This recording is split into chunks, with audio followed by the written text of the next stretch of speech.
এই দুনিয়ার পুরো জীবনটা এটা হচ্ছে লালসাময় একটা জীবন, লোভ, মরিচিকা, মায়াজাল। এই মায়াজালে আমরা আটকে আছি, ফলে মৃত্যুর কথা আমরা ভুলে গিয়েছি। পাগলের মতো ছুটছি, আরো টাকা লাগবে, আরো খ্যাতি লাগবে, আরো যশ লাগবে, আরো দাপট লাগবে। আমার এত টাকা দিয়ে কি হবে? এত সম্পদ দিয়ে কি হবে? এত ব্যস্ততা দিয়ে কি হবে তোমার? স্টপ, থামুন, অনেক হয়েছে। আন্না, থামুন, take a rest, take a breath, and think about death. Think that you have to go back to your Lord. একটু বসেন না, একটু ভাবেন যে আমাকে চলে যেতে হবে, চলে যেতে হবে। এই কোলাহল, এই ব্যস্ততা, এগুলো থাকবে, থাকবো না আমি। সাইয়েদনা ওমর ফারুক বলেছেন, মুতু ক্বাবলা আন তামুতু, মরার আগে একবার মরো। হাসিবু ক্বাবলা আন তুহাসাবু আলাইকুম, তোমার হিসাব নেওয়ার আগে তুমি একবার নিজের হিসাবটা করো না।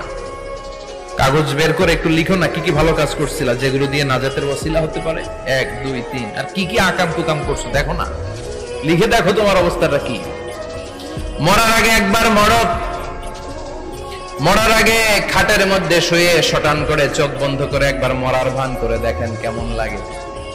চোখটা বন্ধ করেন আর ভাবেন আপনি নাই, কি কি হতে পারে ভাবেন। আপনার ছেলেমেয়েরা কান্না জুড়ে দিবে, আপনার প্রাণের স্ত্রী বিলাপ শুরু করে দিবে, বন্ধু বান্ধবের চিৎকার আর মাতম, স্থানীয় এলাকার মসজিদে ঘোষণা, অমুক এলাকার নিবাসী অমুক ভাই, অমুকের ছেলে অমুক দুনিয়ায় নাই। সব আত্মীয়রা চলে আসবে, ফেসবুকে স্ট্যাটাস দেয়া হবে, সবাই সবাইকে জানাবে বিকাল 4টায় অমুক হাই স্কুল ময়দানে আপনার জানাজা। ছুটে আসবে, সবাই ছুটে আসবে আপনাকে শেষ বিদায় দিতে, গুড বাই জানানোর জন্য, আল ওয়াদা, বিদায় জানাতে আসবে সবাই। 4 তাকবীর দিয়ে আপনার জানাজা হবে, অশ্রুসিক্ত জানাজায় আপনার বিদায় হবে। কাঠের খাটিয়ার মধ্যে করে কাঁধে তুলে আপনার কবরে নেওয়া হবে। আগে থেকে খুঁড়ে রাখা কবরটার মধ্যে আপনারে বিছিয়ে দেয়া হবে। বাঁশের কচি দিয়ে তার উপরে মাটির চাপা দিয়ে সব চলে যাবে। ভাবেন না একবার চোখ বন্ধ করে, this is the circle of life, this is the nature of life. এটা সবার হবে, আমার হবে, আপনার হবে। এত মায়া, এত ভালোবাসা কই যাবে? কেউ থাকবে না, সবাই আপনার অন্ধকার কবরে রেখে দিয়ে চলে আসবে। উপরে বাঁশের কঞ্চি, তার উপরে মাটির চাপা, অন্ধকার আর অন্ধকার। এই অন্ধকার যেন শেষ হতে চায় না, শুধুই অন্ধকার, ঠিক কিনা? এজন্য আমাদের চলে যেতে হবে। দাদা গেল, চাচা গেল, মামা গেল, আমাদেরকেও যেতে হবে, জোরে কোন ঠিক কিনা?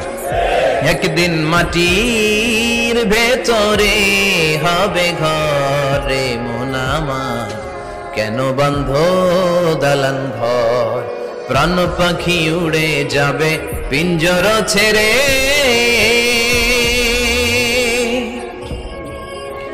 ধরা ধামে সবই রবে, তুমি যাবে চলে।